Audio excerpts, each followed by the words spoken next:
Okay,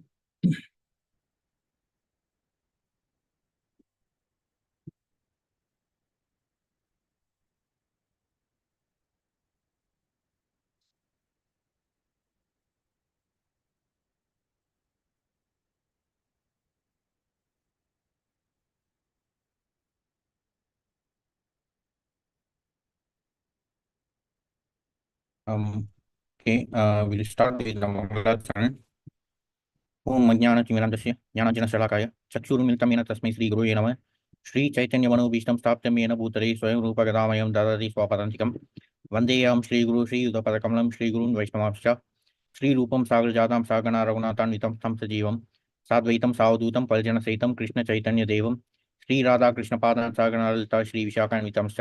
हे कृष्णा करुणा सिन्धु दीनबन्धो जगत्पते गोपेश गोपिका कान्ता राधाकान्ता नमस्ते। तप्त कांचन गौरांगी राधे वृंदावनेश्वरी वृषभानुसुते देवी प्रणमामि हरिप्रिये। वाञ्छाकल्पतरुभ्यश्च कृपा सिन्धुभ्येव च पतितानां पावनेभ्यो वैष्णवेभ्यो नमो नमः। श्रीकृष्ण चैतन्य प्रभु नित्यानंद श्री अद्वैत गदाधर श्रीवासादि गौरभक्तवृंद। हरे कृष्णा कृष्ण कृष्णा हरे राम राम हरे हरे। हरे कृष्णा कृष्ण कृष्णा हरे राम राम हरे हरे। हरे कृष्णा कृष्ण कृष्णा हरे राम राम हरे हरे। ओम नमो भगवते वासुदेवाय। ओम नमो भगवते वासुदेवाय। ओम नमो भगवते वासुदेवाय। Hare Krishna. We will continue with text 13 from chapter 12, first canto.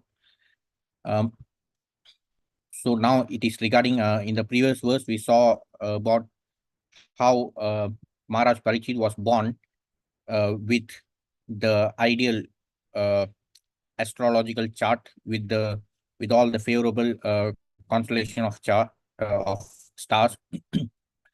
So in today's verse, it is there is further description about how his jata karmas, the purificatory ceremonies were performed when he was born. Text 13. Tasya prita mana raja viprail daumya kripadibi jatakam karayamasa vachayitva chamangalam. Tasya prita mana raja viprail daumya kripadibi jatakam karayamasa vachayitva chamangalam. Tasya prita mana raja viprail dauma kripadibi jatakam karayam asa vachayitva chamangalam. Tasya prita mana raja viprail daumya kripadibi jatakam karayam asa vachayitva chamangalam. Okay. Anyone want to recite? Can I try, Prabhu? Okay. Tasya prita mana raja vipredomya kripa adibi chadgam karyam asa vachayitva sa mangalam. Okay. Thank you, Prabhu. Next.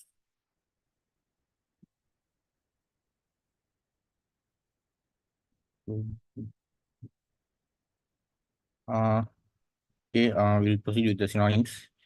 Tasya prita mana raja viprail daumya kripadibi jatakam karyam asa vachayitva chamangalam. Tasya his Pritamana satisfied Raja King Yudhishthira Viprai by the learned Brahmanas Daumya Kripa Adibi and others also. Jatakam, one of the purificatory processes performed just after the birth of a child. Karyam Asa had them performed. Vachayitva by recitation. Cha also Mangalam auspicious. Translation: King Yudhishthira, who was very satisfied with the birth of Maharaj Parikshit, had the purificatory process of birth performed. Learned Brahmanas, headed by Daumya and Kripa, recited auspicious hymns. Purport: there is a need for a good and intelligent class of Brahmanas who are expert in performing the purificatory processes prescribed in the system of Varnashrama Dharma.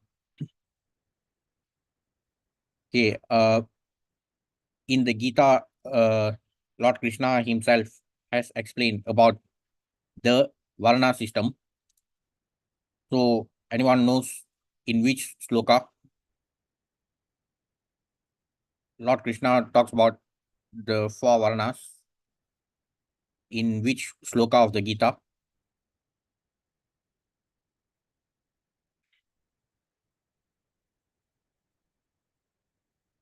Mm, yes.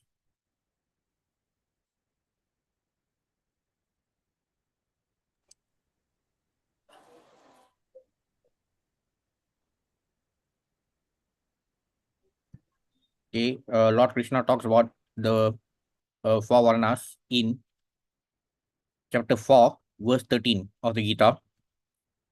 Chaturvanya Maya Shrishtam Gunakarma Vibhagasha Tasya Kartaram Apyam Vidya Kartaram Avyayam.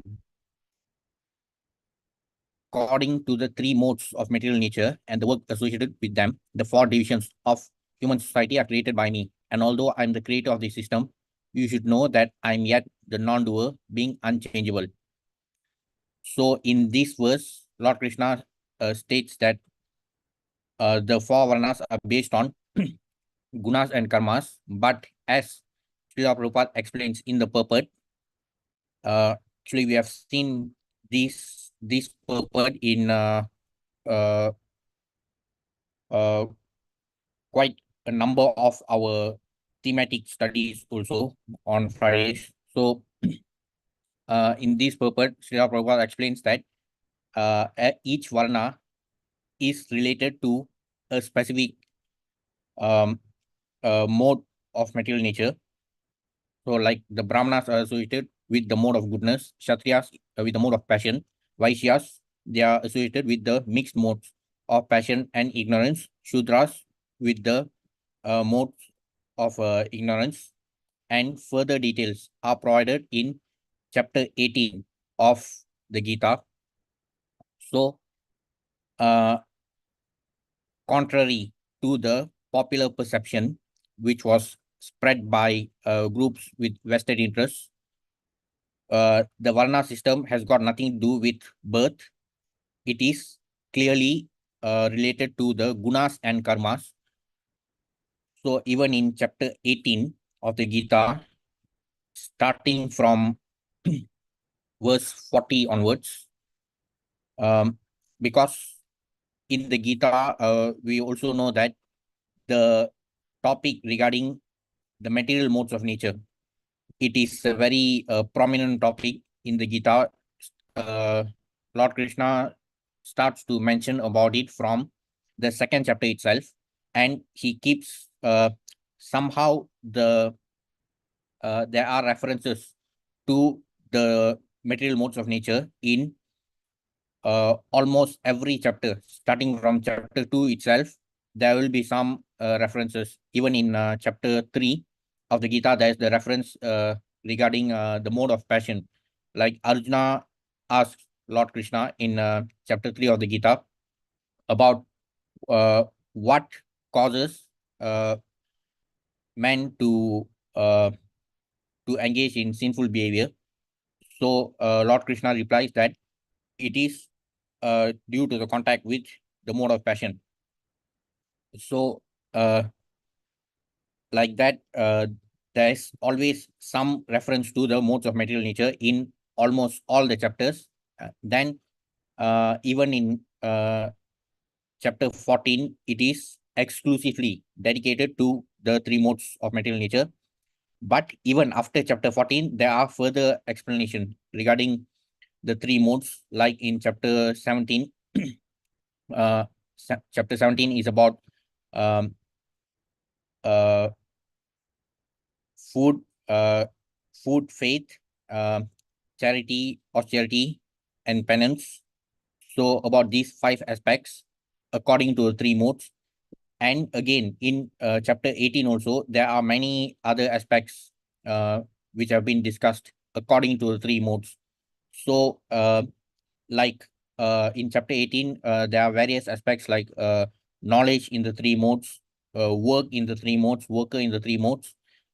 So it is a very prominent topic in the Gita because when it comes to the material world, since we are conditioned souls trapped in the material world, So understanding the root cause of our material disease is important, and this is one of the most basic topic that we have to understand regarding the three modes of material nature. And the Varna system itself, it is clearly related to the gunas and karmas.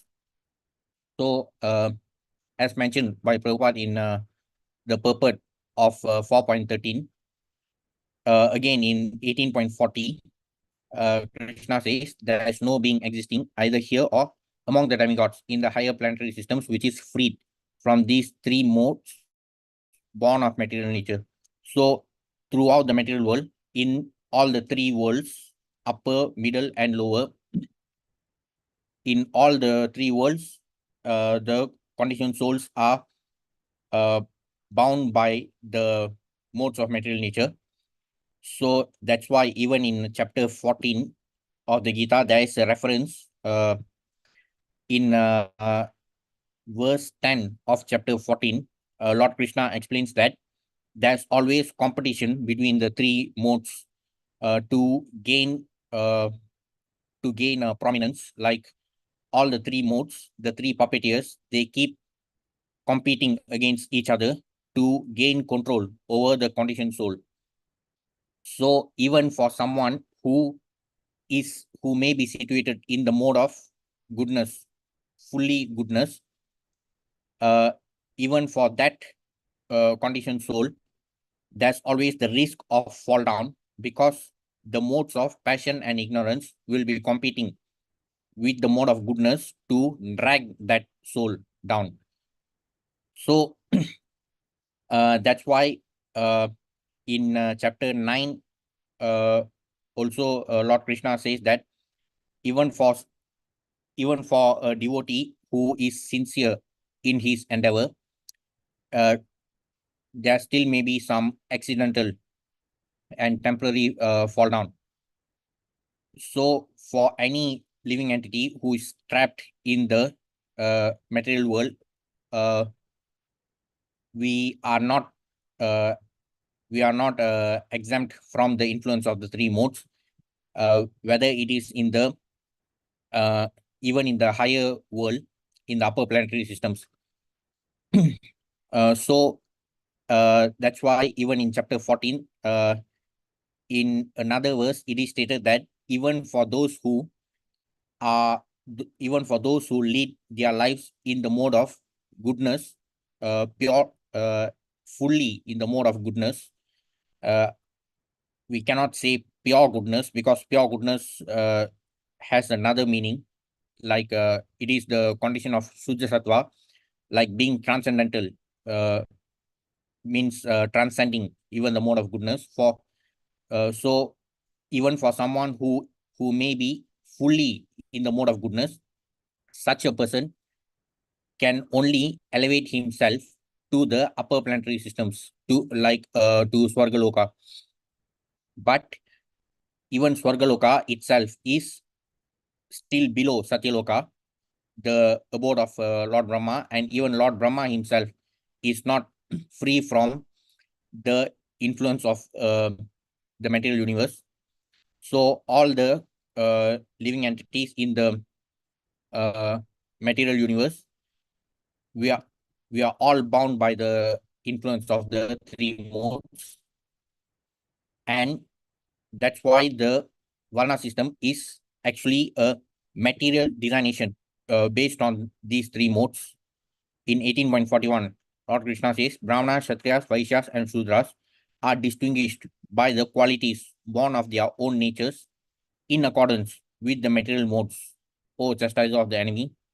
Then from 18.42 onwards, Lord Krishna highlights the specific uh, qualities associated uh, to each varna. So in 18.42, Shamo Dhammastapachausham, Shanti Rajamam Evacha, Jnana Vijnanamastikam, Brahma Karma Svavajam. Peacefulness, self-control, austerity, purity, tolerance, honesty, knowledge, wisdom, and religiousness. These are the natural qualities by which the Brahmanas work. So these are the qualities of a Brahmana, and a Brahmana is defined based on these qualities. There are several other definitions also for a Brahmana, but a Brahmana is someone who is situated in these qualities in the mode of goodness. However, even for a Brahmana who may be fully in the mode of goodness, still there is a risk of fall down.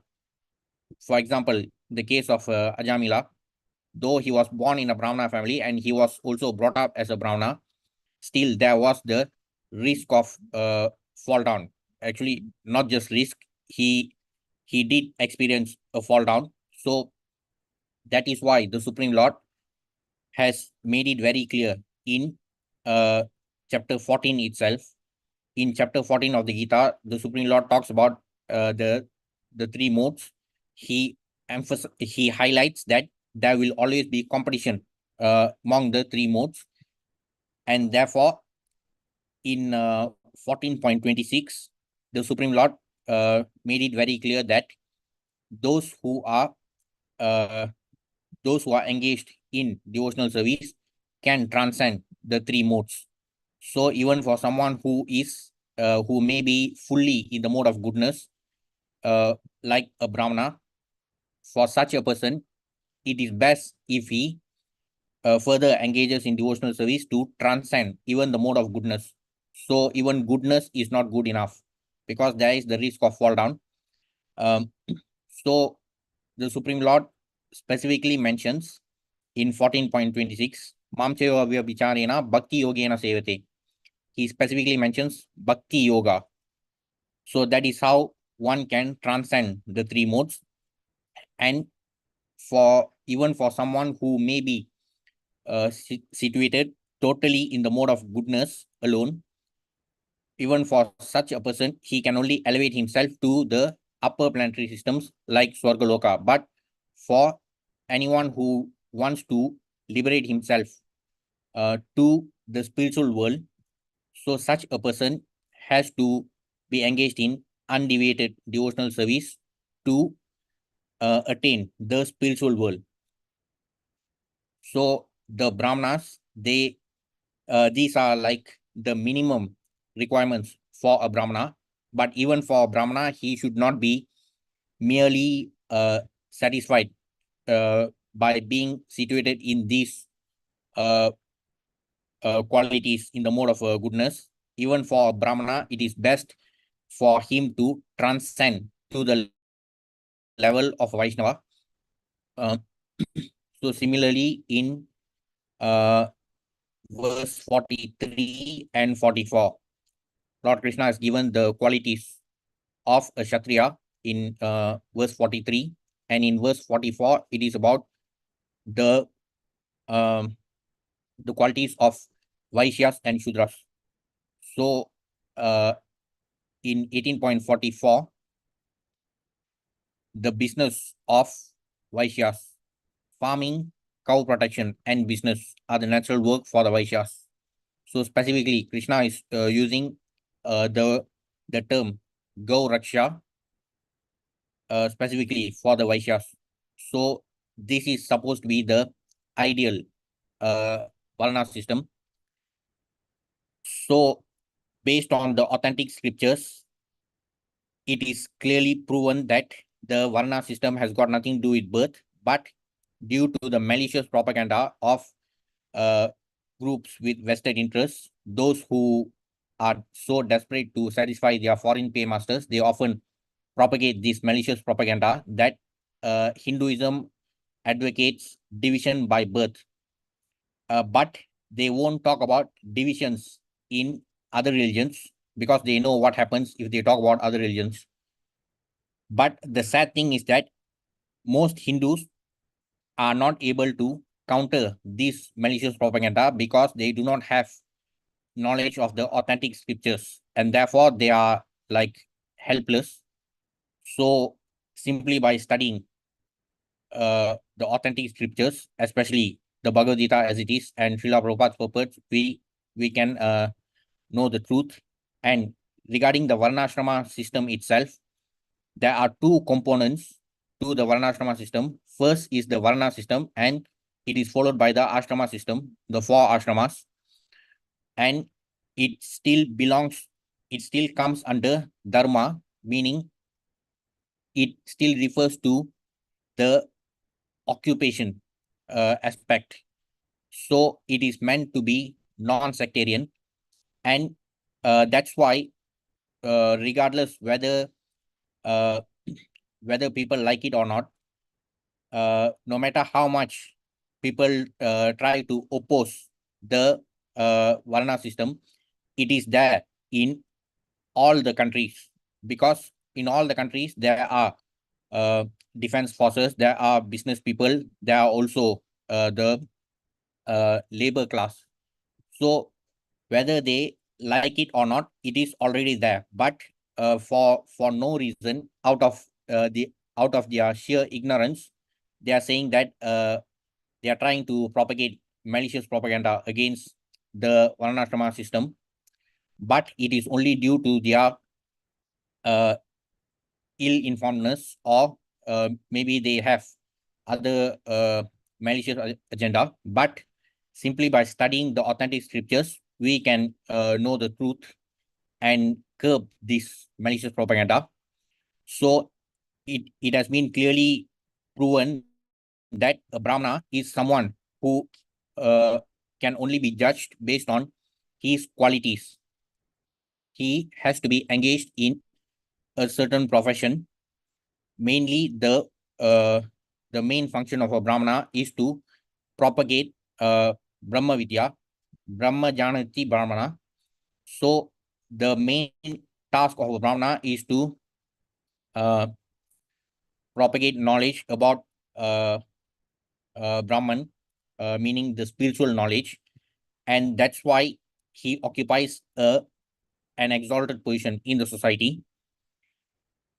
But there are many so-called intellectuals, especially it can be seen in the Tamil film industry, especially a lot of people tend to claim that they are Brahmins because they were born in a Brahmana family. But by nature and based on their behavior, they are worse than the lowest of Shudras.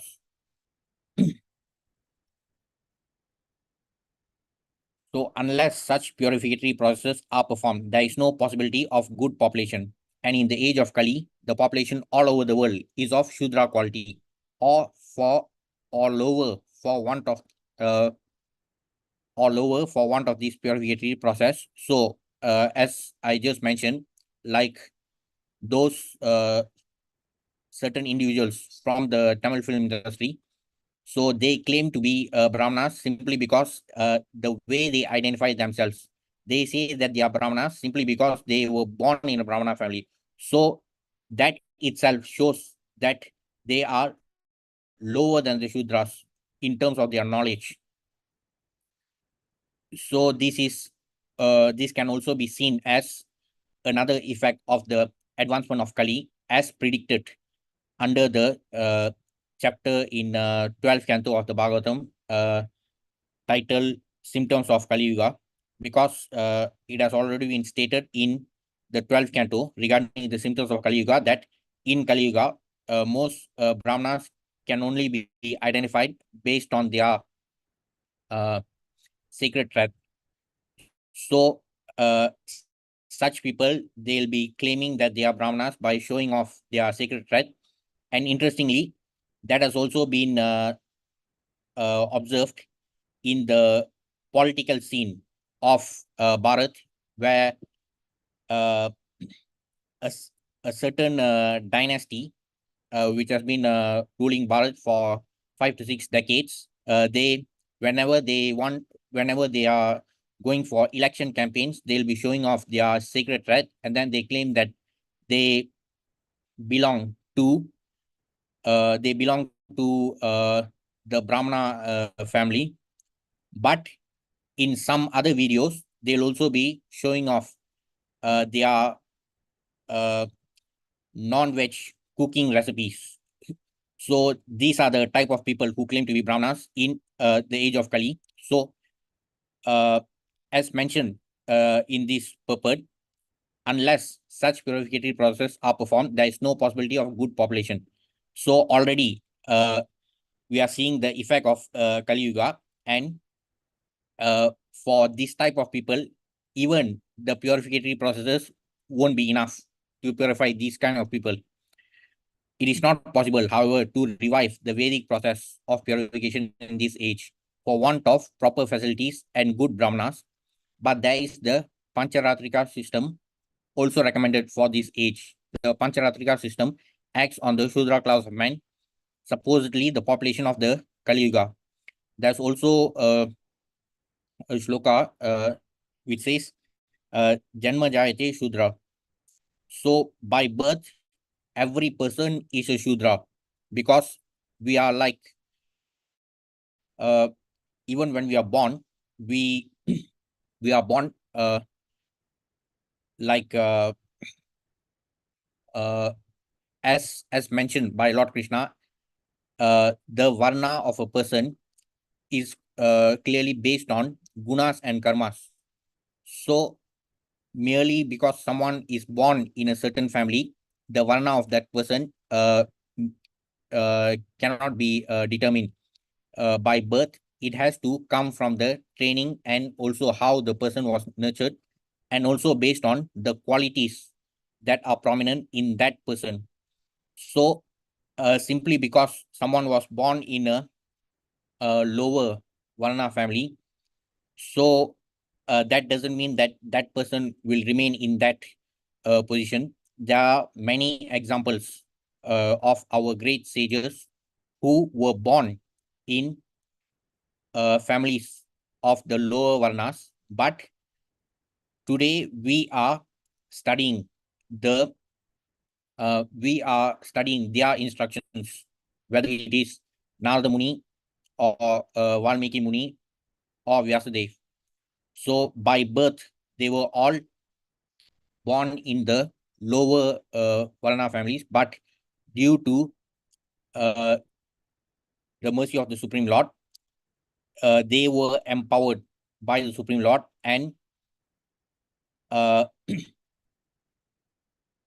even the Brahmanas who were born in a Brahmana family, they are propagating uh, the knowledge given by those sages. So even this Pancharatrika system was actually authored by Narada Muni himself, and uh, it is related to the rules and regulations uh, for uh, for worshipping the deities, mostly in the temple, and it actually comes under the Vaidika Bhakti category, because in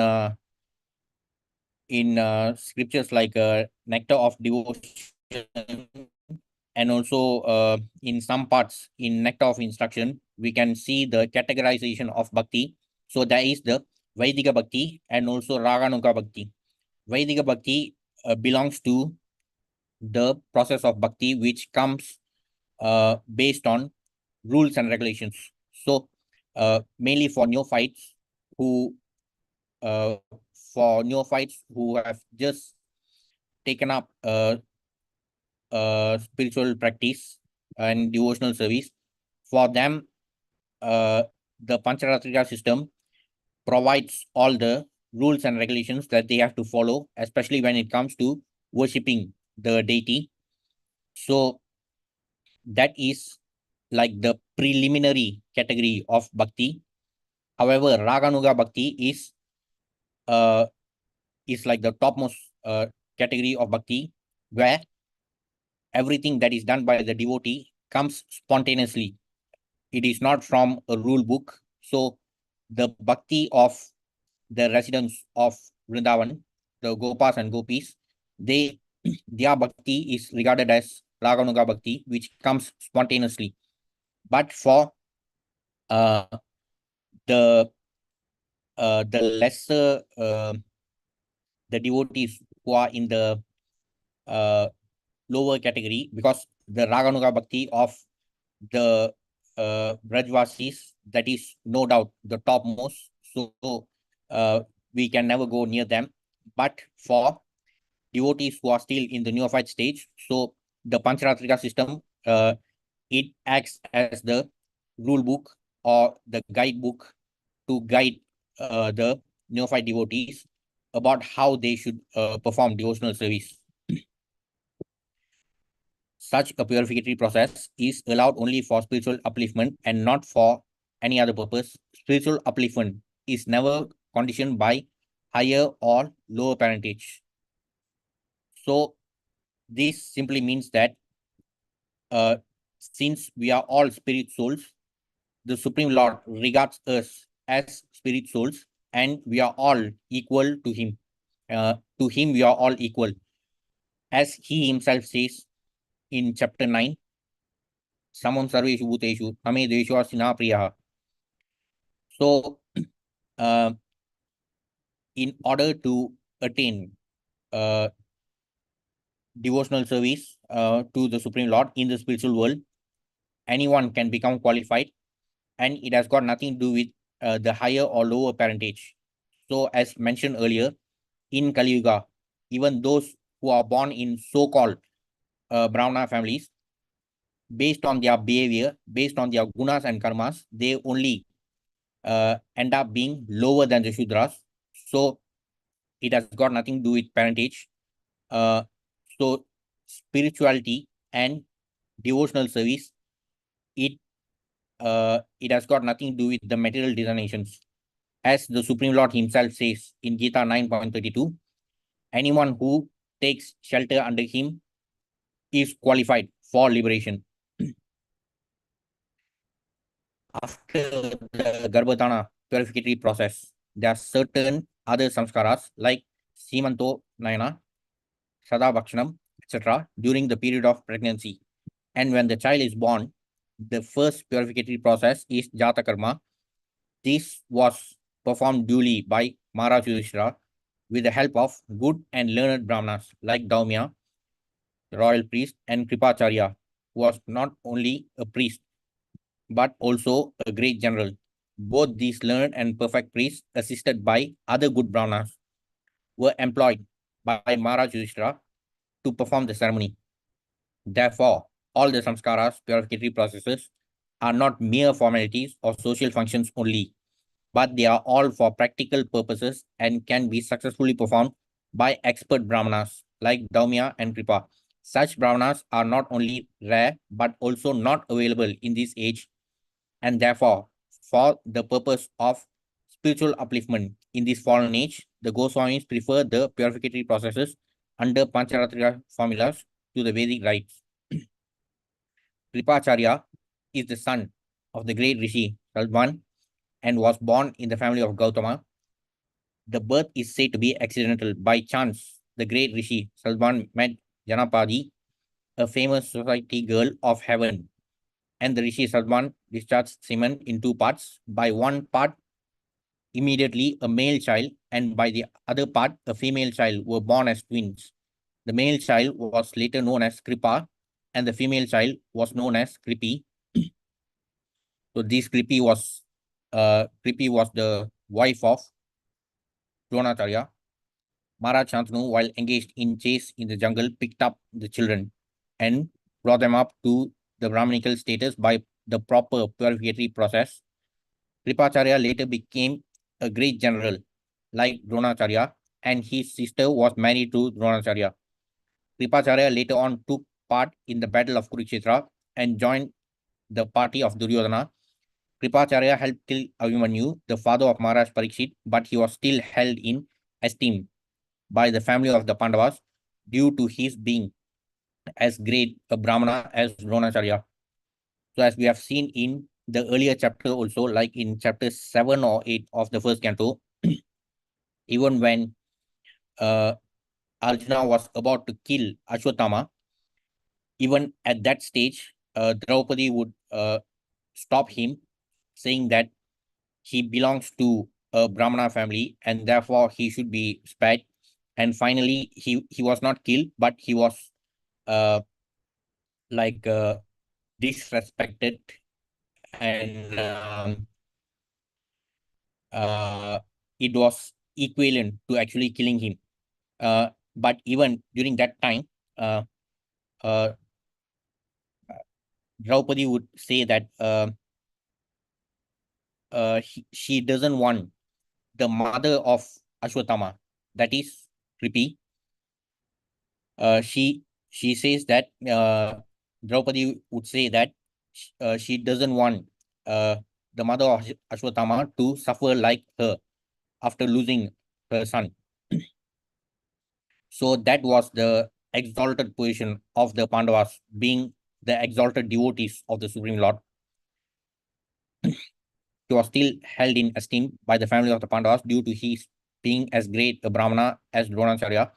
When the Pandavas were sent to the forest after being defeated in the gambling game with Duryodhana, Dhritarashtra entrusted the Pandavas to Kripacharya for guidance.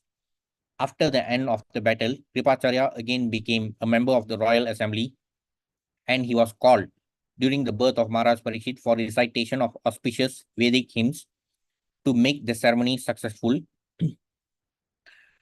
So regarding this recitation itself, especially in Sanskrit, it is often quite a challenge, especially for us, the Kali Jivas, because in Sanskrit, uh, even when a syllable is pronounced improperly, it brings a different meaning.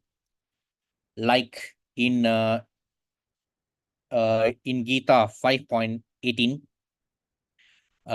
there's a sloka, uh, Vidya Vinaya Sampanne Brahmane Gavehasini Shuni Chaiva Shva Pakecha. So the last part of the sloka, the second last, Shuni Chaiva Shva Pakecha, Shva Pake, it actually refers to dog eater. So if uh, that is Shva, and Sva has another different meaning. So if we use Shva in place of Sva while reciting some mantras, then it brings a different meaning altogether. So that is why for us, the Kali Jivas, it is best not to waste our time and energy doing something which we may never be empowered with. Uh, so Chaitanya Mahaprabhu himself has been merciful enough to give us that one mantra that we require to liberate ourselves. So it is best to focus on that one thing and just get it right with with the limited amount of time we have. So it is best to just focus on the specific goals. Mm, Maharaj Yudhishthira, while quitting the palace for his great departure to the Himalayas, entrusted Kripacharya with Maharaj Parikshit as his disciple, and he left home satisfied because of Kripacharya's taking charge of Maharaj Parikshit. The great administrators, kings, and emperors were always under the guidance of learned Brahmanas like Kripacharya, and thus they were able to act properly in the discharge of political responsibilities. So this also we can see in not just in Mahabharata, even in Ramayana, uh, like sage Vashishta and also Vishwamitra, they were the uh, sage Vashishta, especially he was the Rajguru for the Raghu dynasty. So the Brahmanas were always there to guide the Kshatriya administrators. So power was never concentrated. It was always um, there were always checks and balances between all the varnas. So even the Kshatriyas, for the administrator class, they can only run the country when the Vaishyas contribute to the economy. And Shudras, they provide services to all the other Varnas. In return, they get protection from the higher Varnas. So like that, the concept of Varna system is based on division of labor, and it also helps to ensure checks and balances so that there is no concentration of power with just any one of the Varnas. Uh, so I just want to proceed with text 14 because it is actually related to the descriptions about the Brahmana class. Hiranyam Gam Main Raman Hasti Ashwan Ripatil Varan Pradat Svanam Cha Viprebhya Prajatirte Swatirtavit. Upon the birth of a son, the king, who knew how, where, and when charity should be given, gave gold, land, villages, elephants, horses, and good food grains to the Brahmanas. So again, this verse is also related to descriptions regarding the Brahmanas. So it again emphasizes on the significance of the Brahmana class, about why they are revered in the society based on the Varna system. Purport: only the Brahmanas and sannyasis are authorized to accept charity from the householders. In all the different occasions of samskaras, especially during the time of birth, marriage, and death, wealth is distributed to the Brahmanas because the Brahmanas give the highest quality of service in regard to the prime necessity of humankind. Okay, now, can anyone explain what is meant by this part? It is mentioned here that wealth is distributed to the Brahmanas because the Brahmanas give the highest quality of service in regard to the prime necessity of humankind. Any volunteers? Anyone want to elaborate on this? What is meant by this portion? We can find the answers in all the previous chapters of the first canto itself. Come again, Babu, one more time. Okay. In this part, this highlighted portion, Yeah, it is Babu. stated in the purport that wealth is distributed to the Brahmanas because the Brahmanas give the highest quality of service in regard to the prime necessity of humankind. So, what is meant by this part? Okay, what is the meaning of this? How Brahmanas give the highest quality of service in regard to the prime necessity of humankind? Can I try, Babu? Yeah, sure, bro.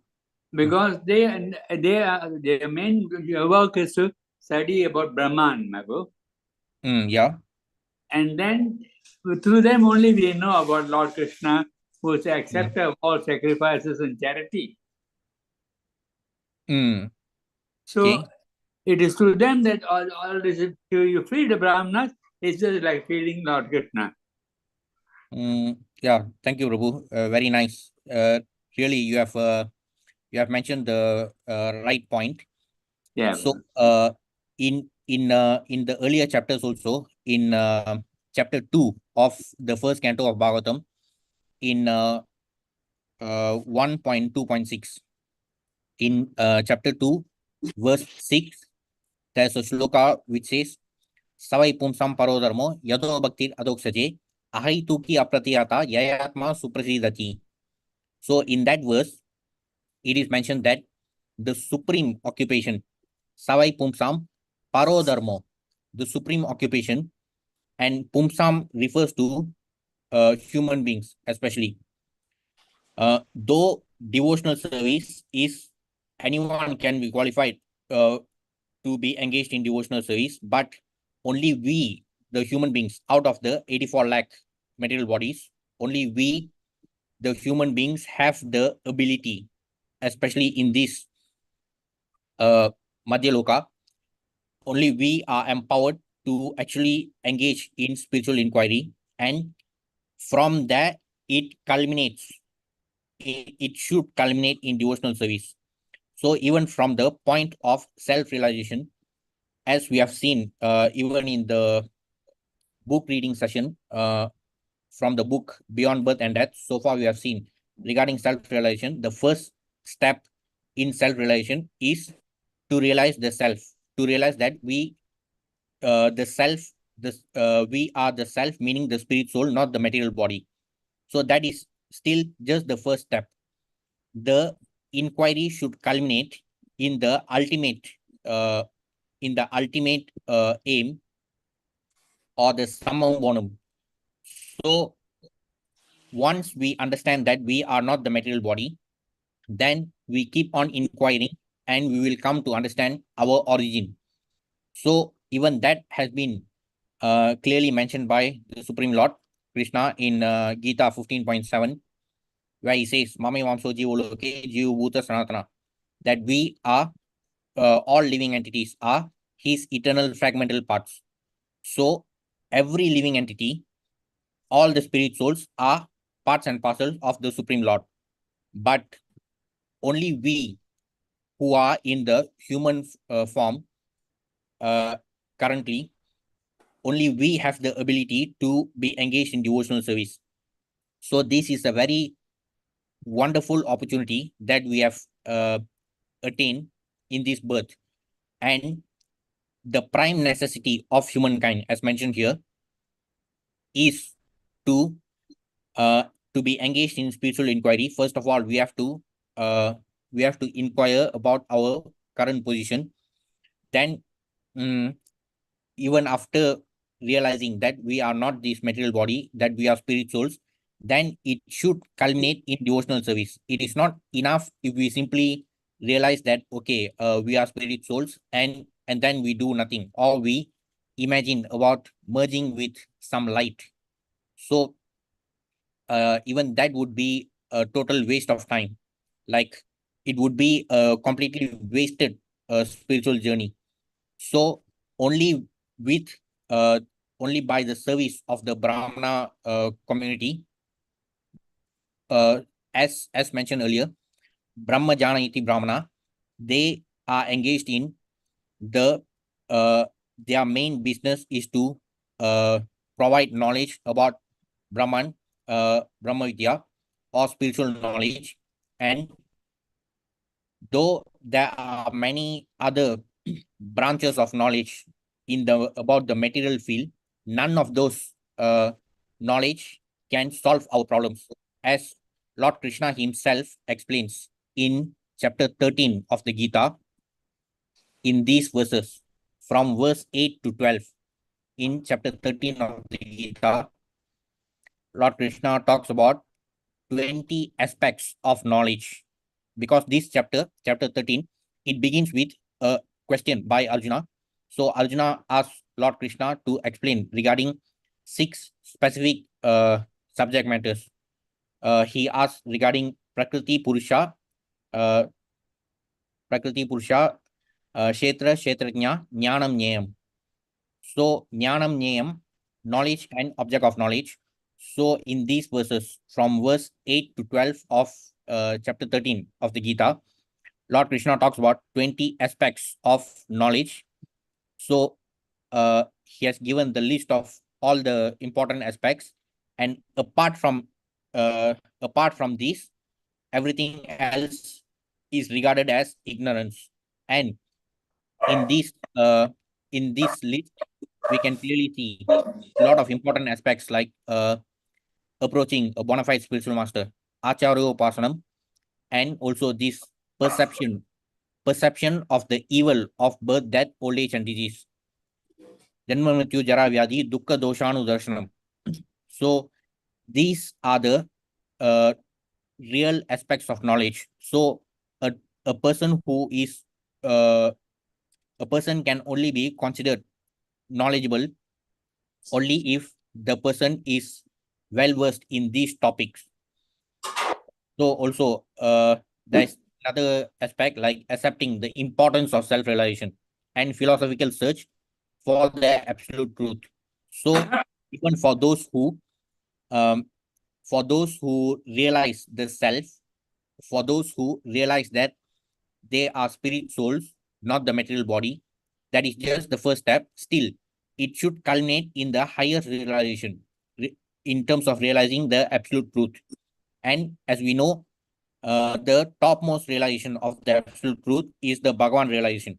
So merely if someone says that he is not the material body, he is the spirit soul, but he ends up setting his goal to attain some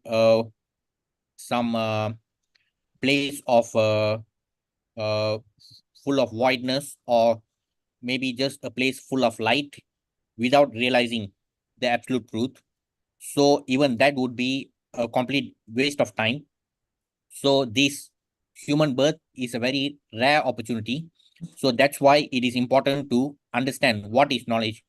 Though, though we get the material knowledge from the so-called academic institutions, none of that knowledge can save us from our material disease. As long as we disregard spiritual knowledge, as we are spirit souls, once we realize that we are spirit souls, we must also realize that only spiritual knowledge can save us. So the ones who do us a great service are the Brahmanas, who give us the spiritual knowledge. And therefore, the service of the Brahmanas is regarded as the highest quality of service in regard to the prime necessity of humankind. They help us to uh, actually fulfill this. They help us to achieve the ultimate aim of our human birth. So they provide that type of highest quality of service, and that's why they have to be revered. But due to the propaganda by groups with vested interests, especially in places like Tamil Nadu, this community becomes the soft target for all sorts of attacks. But the saddest part is that even from that community, due to their ill-informedness and their ignorance, ironically, the Brahmana community, which is supposed to enlighten others, even they are, some of them, they are in ignorance and they easily fall prey to those attacks. However, the main business of the Brahmana community is to spread Brahma Vidya, and they are helping us. They are helping us, the conditioned souls, especially those who have attained the human form of life. They are helping us to fully make use and attain the ultimate objective of this human birth. So that is why they should be revered, and uh, especially the householders should distribute wealth for the welfare of the Brahmana community. The charity was substantial in the shape of gold, land, villages, horses, elephants, and food grains with other materials for cooking, complete foodstuff. The Brahmanas were not, therefore, poor in the actual sense of the term. On the contrary, because they possessed gold, land, villages, horses, elephants, and sufficient grains, they had nothing to earn for themselves. They would simply devote themselves to the well-being of the entire society. Of course, for any Brahmana who is completely uh, a Brahmana himself should be a self-realized person. So for someone who is truly self-realized, he would never succumb to these temptations of this material opulence. So for true Brahmanas, they will never succumb to these temptations, and they will always be focused on their main business. And even when the householders distribute more wealth to the Brahmana community, it helps to further empower them, and also help in the uh, to help in the process, in the service of preaching. So even in the context of ISKCON, many full-time brahmacharis, they have dedicated, like, not just the full-time brahmacharis, the sannyasis also.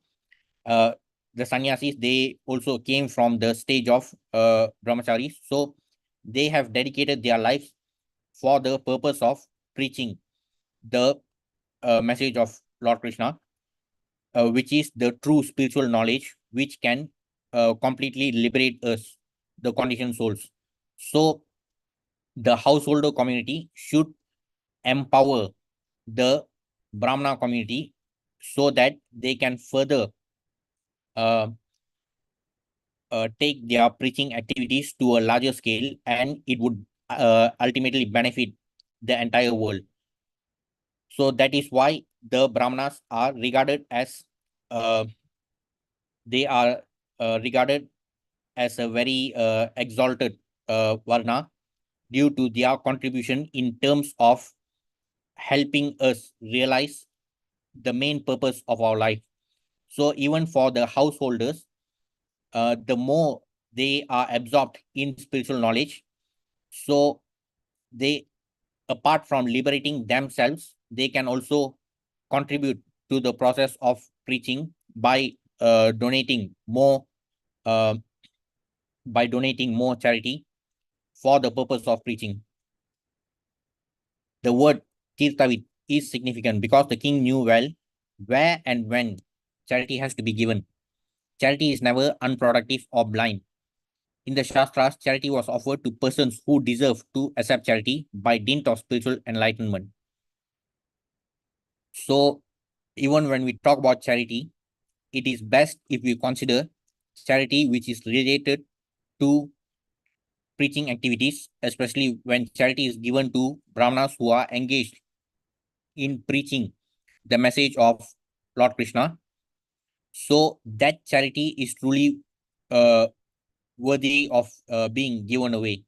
Otherwise, if we are going to waste our wealth by giving charity to so-called NGOs, so that is also that is regarded as charity in the mode of ignorance.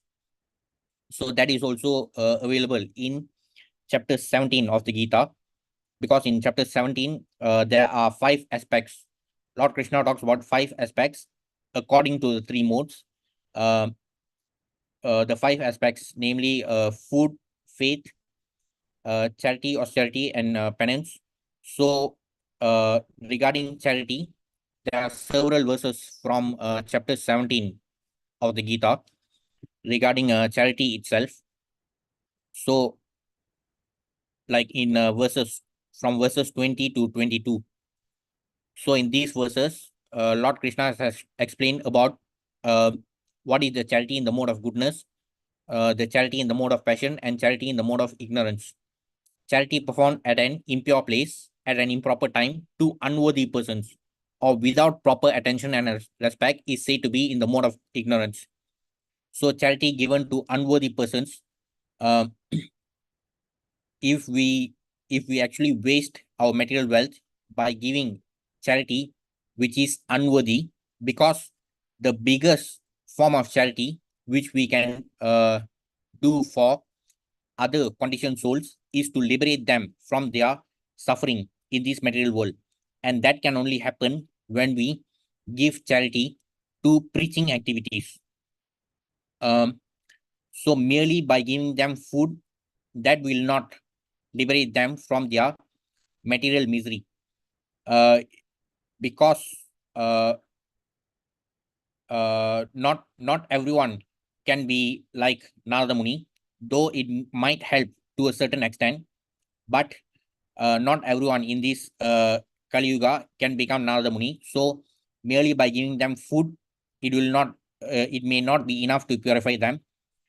Only by contributing to preaching activities, by supporting the Brahmana community, only then we can further by empowering the preaching activities, then we can liberate other conditioned souls, and it might also inspire others who have become self-realized.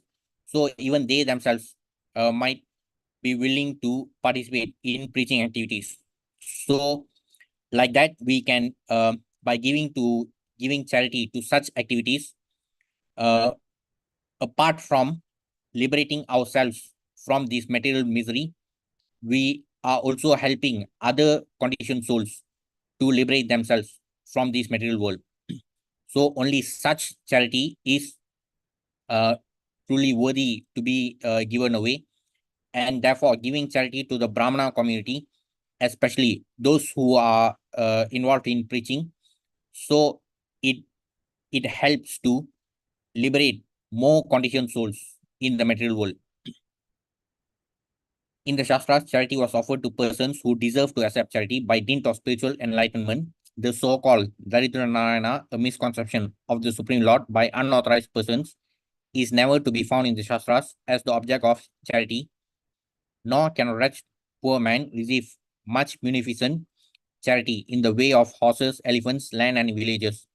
The conclusion is that the intelligent men, or the Brahmanas specifically, engaged in the service of the Lord, were properly maintained without anxiety for the needs of the body, and the king and other householders gladly looked after all their comforts. It is enjoined in the Shastras that as long as a child is joined with the mother by the navel pipe, the child is considered to be of one body with the mother. But as soon as the pipe is cut and the child is separated from the mother, the purificatory process of Jatakarma is performed.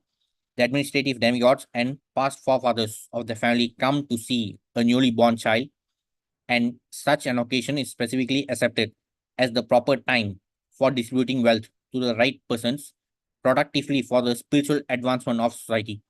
So spiritual advancement of society can only happen with the propagation of spiritual knowledge, and that is done by the Brahmana community, and that's why they are revered. And since they themselves are self-realized persons, so they would never succumb to the temptations of material opulence, unless some rotten apples who masquerade as Brahmanas, or the fake swamis, uh, as they call themselves. So apart from that, the bona fide Brahmanas, they will never succumb to any material temptations. They will only use whatever material wealth they receive as charity. They will only utilize it for further preaching the words of Lord Krishna. And that's why it is important for the householder community to understand that real charity is charity that is given to the Brahmanas, which will be used for preaching the glories of the Supreme Lord, and also to preach the instructions of the Supreme Lord to us, especially the human beings. So that's all for today. Thank you. Any questions or comments?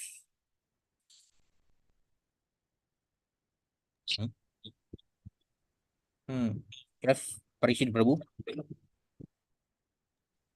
Yeah, Hare Krishna, bro. Hare Krishna, Prabhu. Yeah. Thank you, bro, for the very good session. Very important points are there. Okay, thank especially you. Regarding this Brahmana Varnashrama. Yeah. So I mean, the problem is, what I see currently when we speak about caste, right?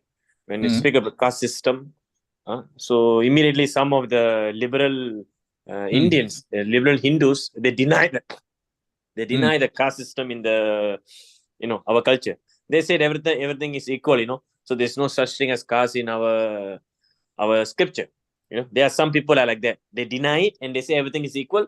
So there's some people doing that approach because they don't want to, because they don't know how to rebuke, the attack from the these people, the Muslims. I mean, outsiders, the atheistic people, right?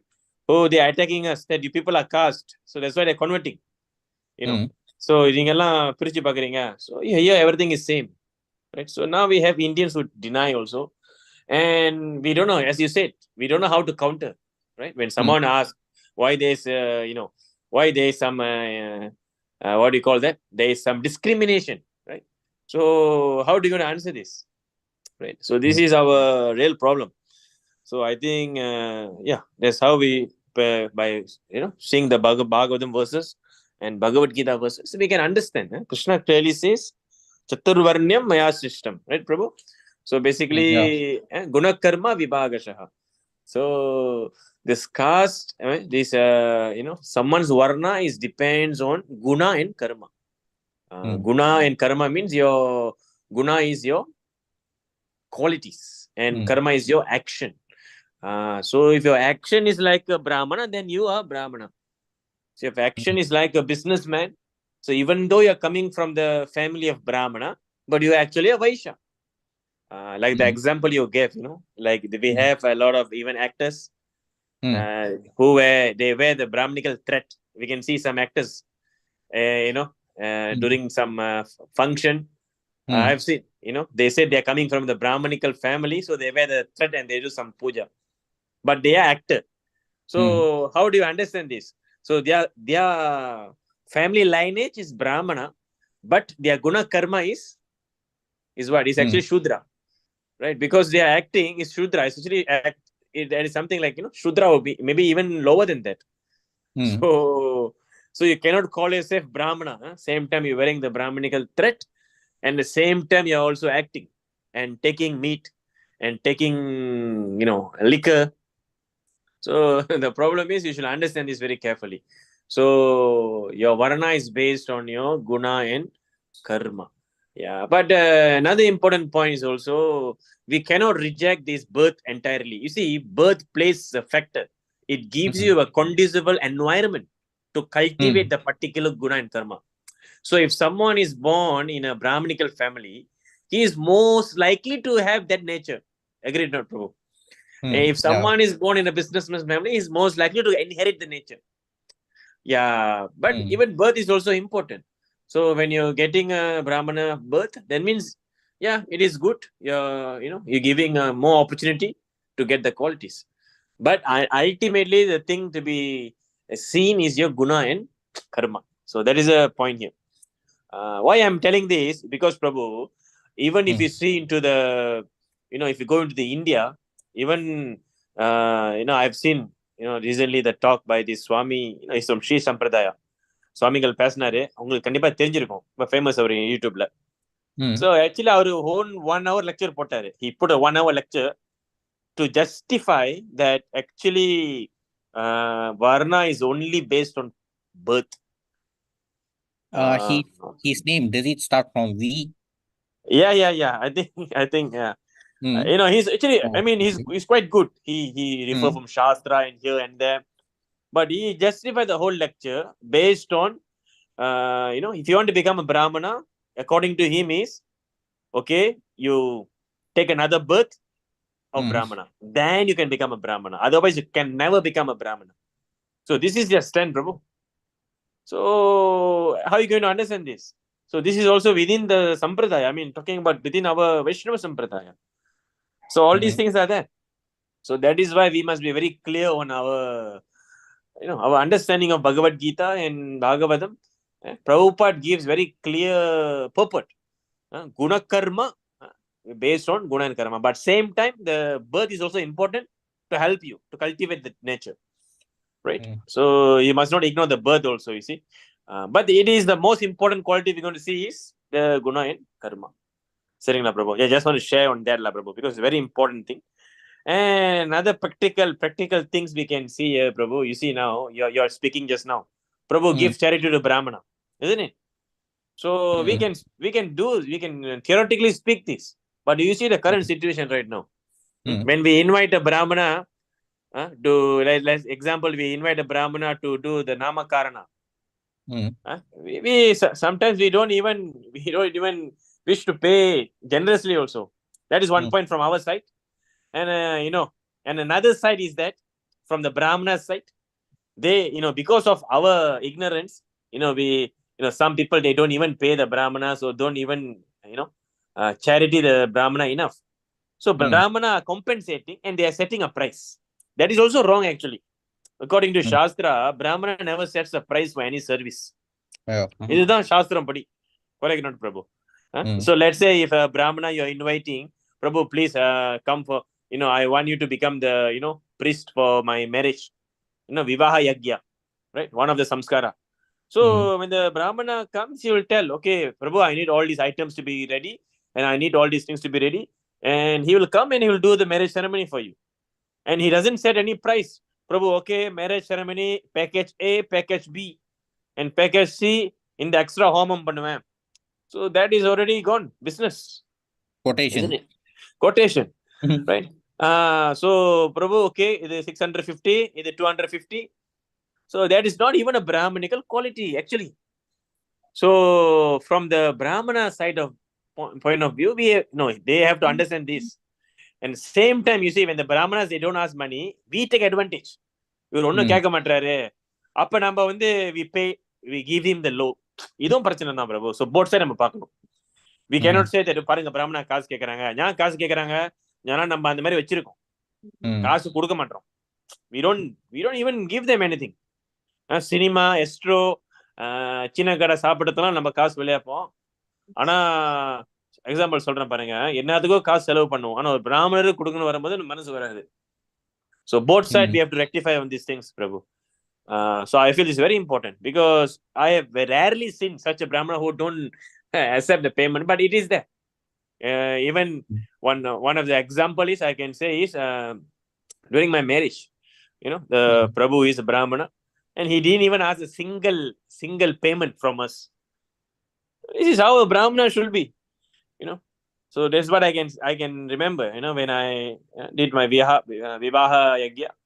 So our Prabhu வந்தாரு, இவ்வளவு ஜாமான் வேணும்னு சொன்னாரு, செஞ்சாரு. மாதாஜி நீங்க பிரபு நீங்க எவ்வளவு கொடுக்குறீங்களோ கொடுங்க, whatever you want to give, you give willingly. This is Brahmana. So even you give him just dhoti and kurta and some sari, he will take. So of course we are not going to just do that. We are going to do whatever we can, the best from our side. So this is the attitude from our side as the grahastas, as the as the Prabhupada says, right? As the grahastas, we should give charity to brahmanas and also sannyasis. So yeah, this is the thing, Prabhu. And yeah, another thing I would like to say is, I really forget what I want to say. Another thing is that yes, Prabhu, I think that's about it. So thank you, Prabhu, for the very important session. Thank and you, I think we should and we should need to we should able to explain this to people when someone come and ask you, why your religion is something like caste. So you need to explain. இவங்க சொல்லுவாங்க cost differentiate பத்தி, ஆனா அவங்க வேலை செய்யற இடத்துக்கு போனா there will be a whole discrimination there. There will be a sweeper mopping the floor. There will be someone washing the toilet. There will be someone sitting in the office, someone sitting outside the office. So why discrimination? Right? Why not you ask the person who is sweeping the floor to sit in the office and attend the meeting? So there's even clear discrimination there. And you don't name it anything. You call it, this is our sweeper, this is our, whatever, secretary, manager, general manager. Same thing. So this is what Shastra says. According to your nature, your quality, we discriminate. So it is everywhere actually, Prabhu. Even let's say we deny this Varnashrama Dharma, we deny these things, but it is there. Even I, like myself, I'm working in the hospital, you see. When I enter the hospital, so there'll be the cleaners, there'll be the nurses, there'll be the medical assistants, there'll be the junior doctors, senior doctors, specialists, and they'll be directing the hospital director, right? So can someone come and argue, oi, doctor, it's not fair, you're very, what do you call that? You're very unfair. Why not I do the operation? Can a cleaner come and say, you're என்ன சொல்லுவாங்க, இப்ப ஜாதி இருந்தா என்ன சொல்லுவாங்க, you all discriminating, you're no equality. Can someone come and say, why not I operate? Why not the person who sweeps the floor, the doctor sweeps the floor? Can you do that? No, because their nature is there to operate. Your nature is there to sweep the floor. But let's say one day the person who sweeps the floor never come. What happened? The whole hospital is gone. So they are also important. They are most important actually. Because when the cleanliness is not maintained, the doctor cannot work.